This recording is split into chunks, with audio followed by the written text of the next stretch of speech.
Dites-moi, vous n'aurez pas oublié quelque chose?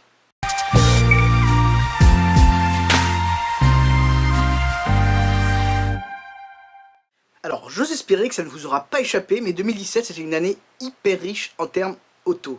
2017, ça marque aussi l'anniversaire de quelque chose de super particulier qui aura façonné la tournure des événements à travers le monde tout au long de l'année. Bon allez, je suis sympa, je vous laisse un peu chercher.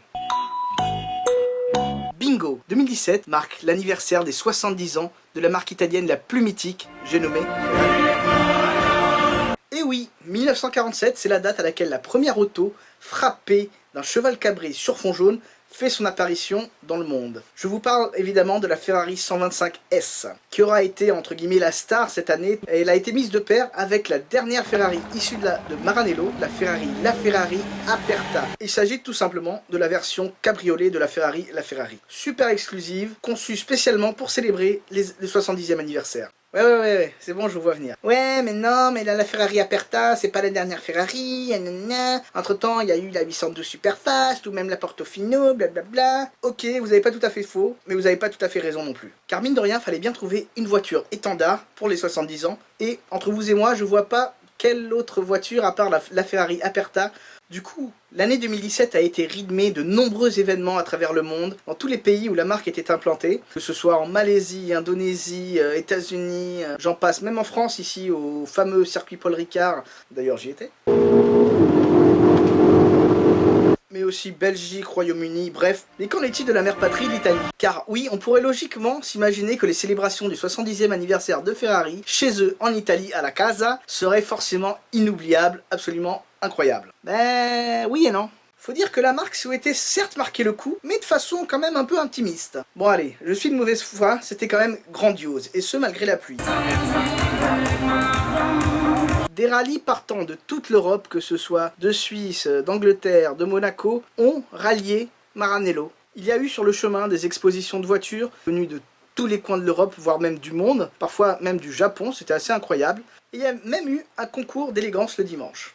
Pas mal. Toutefois, le caractère légèrement opaque des événements ainsi que le manque de communication en ont démotivé plus d'un à faire le déplacement, moi y compris.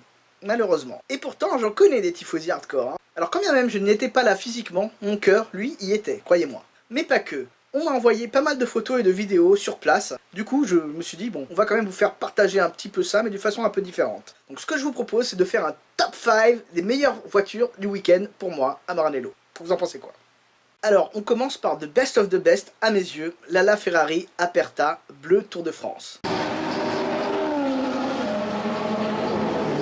Pour plusieurs raisons, tout simplement. Pour commencer, la couleur. Alors, certes, elle était rouge à l'origine, elle a été repeinte a posteriori, parce que Ferrari n'autorisait que 5 couleurs, donc c'est une couleur aftermarket si on veut. Deuxièmement, les jantes FXXK, ça c'est magnifique, et ça lui va à ravir. Ainsi que tous les petits détails blancs qui sont de toute beauté sur cette voiture. Et enfin, pour finir, un détail que je trouve absolument fascinant, que je pense peu de gens ont remarqué, mais du coup maintenant vous saurez, au niveau de la plaque d'immatriculation de cette voiture suisse, qui est 4717. Bon alors, 4717, j'en parle depuis le début de la vidéo, ça vous dit rien? En effet, c'est 1947-2017, donc je trouve que le petit clin d'œil comme ça aux marques et aux 70 ans sur une voiture spécifique des 70 ans, en gros je vois mal comment on peut faire plus cool que ça. Alors en deuxième position, j'ai choisi encore une voiture suisse, faut croire que j'aime bien la Suisse. Donc en tant que grand fan de la Ferrari Enzo, je vois mal comment je ne pouvais pas l'inclure dans mon petit top 5, qui est somme toute tout à fait biaisé. Avec cette Ferrari Enzo, suisse, de toute beauté. Alors certes, il y en avait pas mal tout au long du week-end, mais bon, celle-ci en particulier, pour plusieurs raisons,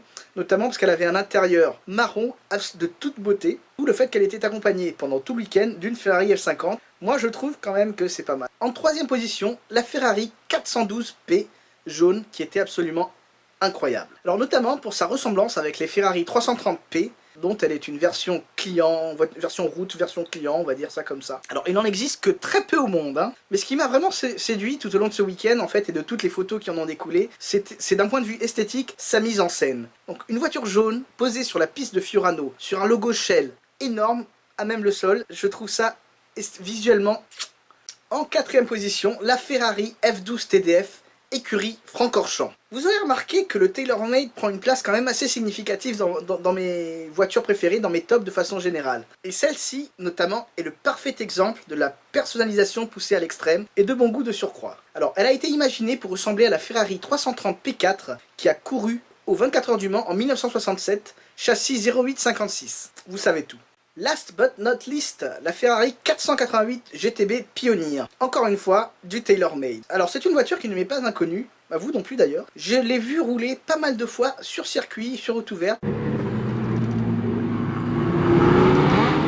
Franchement, elle est super jolie, je trouve. Avec cette livrée Pioneer bleue et blanche, avec les jantes dorées et bronze comme ça, empruntée donc à une Ferrari 308 GTB Groupe 4, qui a eu ses petites années de gloire, avec un petit palmarès quand même en termes de rallye dans les années 80, notamment lors de l'ex-Tour de France, plus connu de nos jours sous le nom de Tour Auto, qu'elle avait gagné dans les années 80 donc. Et d'ailleurs, c'est au Tour Auto 2016, il me semble, qu'elle a été présentée. Alors voilà, alors oui, j'en conviens, il y a très peu de classiques, d'anciennes dans mes top 5 de façon générale, mais que voulez-vous, ce sont avant tout les modernes qui font battre mon cœur. J'espère que ce nouveau format vous plaira, n'hésitez pas évidemment à me dire ce que vous en avez pensé, éventuellement des axes d'amélioration si vous en avez, et n'oubliez pas les sempiternels likes et partages qui franchement me font chaud au cœur et aident grandement la chaîne.